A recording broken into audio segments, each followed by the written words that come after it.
So I'm joined today by Peter Kyle, MP for Hove and Portslade. Welcome. Thank you very much for coming to Crunch. Thank you, Jason. We've had some questions from our community of micro businesses who are really interested to hear your views. And one of the first ones we got was about the European Union. What your thoughts are about the referendum, and do you think micro businesses benefit from us being part of the EU? So two questions there. I think firstly, my views on the referendum, I'm passionately pro-European. I particularly think that Europe is good for smaller micro businesses and self-employed people. But I'm frustrated with having this referendum at all. And I know that a lot of people think we should have the referendum, but the problem is that we're having this referendum to solve a political problem that the government have, that the Conservative Party have, which makes it very difficult for me to get all my teams out going around selling the European Union, because everybody knows it's a political issue and we're having a political discussion. We're not actually having a solid, long-term, thoughtful discussion about what's in the best interests of our country. I set a business up in Brighton and Hove in 2004. It's a film company which half of the company, we've now split the company, one half of the company does extreme sports videos, so kite surfing mostly. Right. And when we first set the company up, it was DVDs, and we dispatched DVDs all around the world. And when we sold in Europe, absolutely fantastically easy, because no import, export duties, postage absolutely straightforward, no bureaucracy and forms. America, complete pain in the neck to deliver to anywhere outside of the EU. So, imagine now going to the point where selling them anywhere is a complete pain in the neck. The burden that a small business would suffer if we left the EU is far more than the medium-sized and large companies. The biggest companies, well, a lot of them will just disappear because they have the resources to do so. They'll just relocate. The smaller ones don't have the option to relocate, and they don't have, and they'll be disproportionately impacted by the costs. And just on the macro, the global scale, the bottom line is, how does Britain exercise power in a globalising world? It's through cooperation. It's not through isolation. There's simply no example of a country that becomes more isolated and more powerful when you're our size.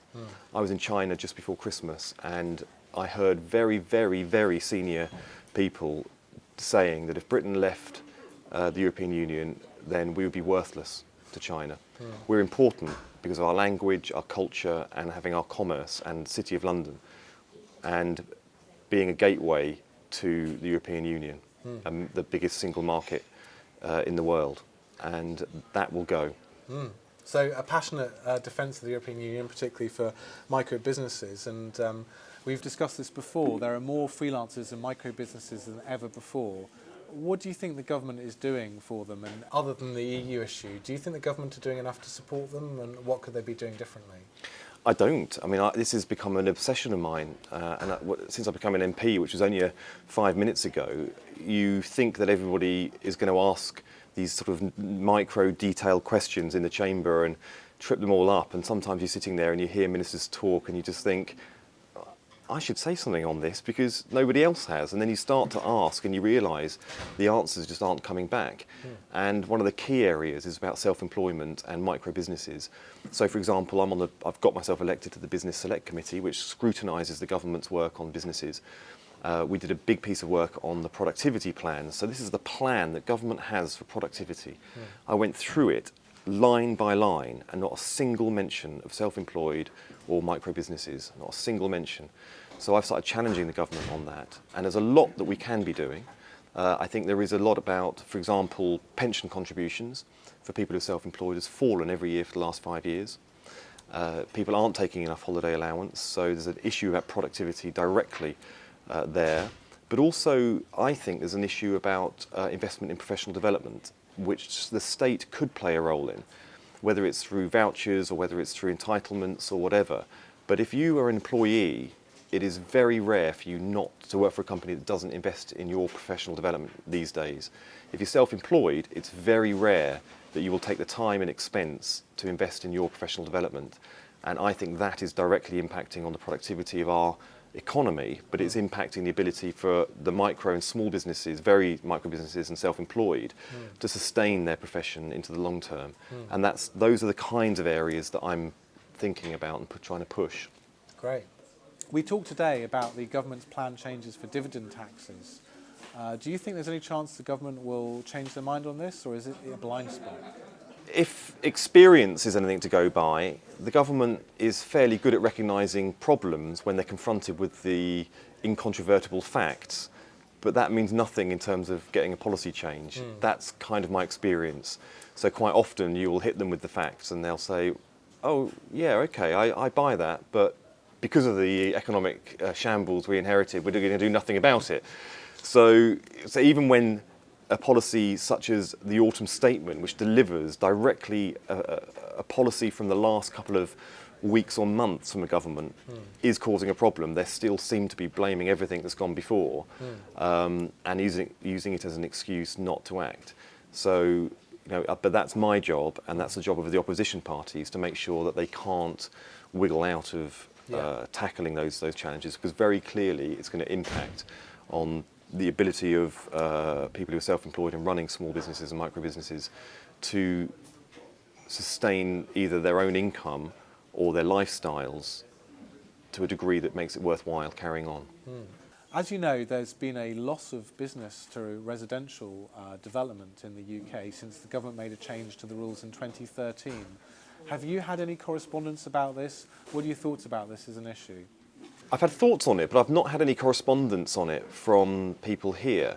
In fact, I know about the problem because one of my colleagues was talking to me about it who was from one of the South London boroughs, and they have done a piece of work to understand this because they've done a lot of regeneration work, and because of the regeneration, it's mostly been residential, and it's the space that they have lost, which I'm trying to find out about here, is undesignated space, so it's not designated residential or business.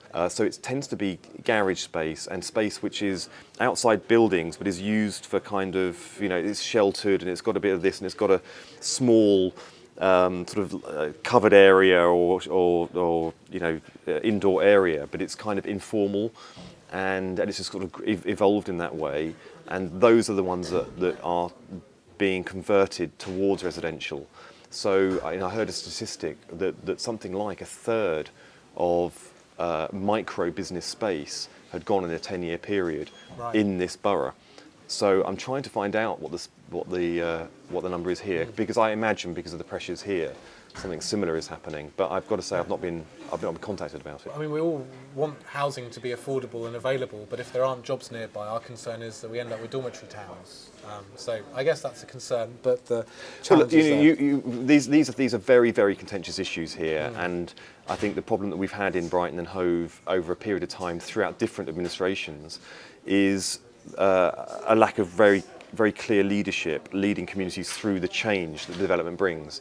Immigration and development bring an emotional response from the people who are living in communities undergoing the change.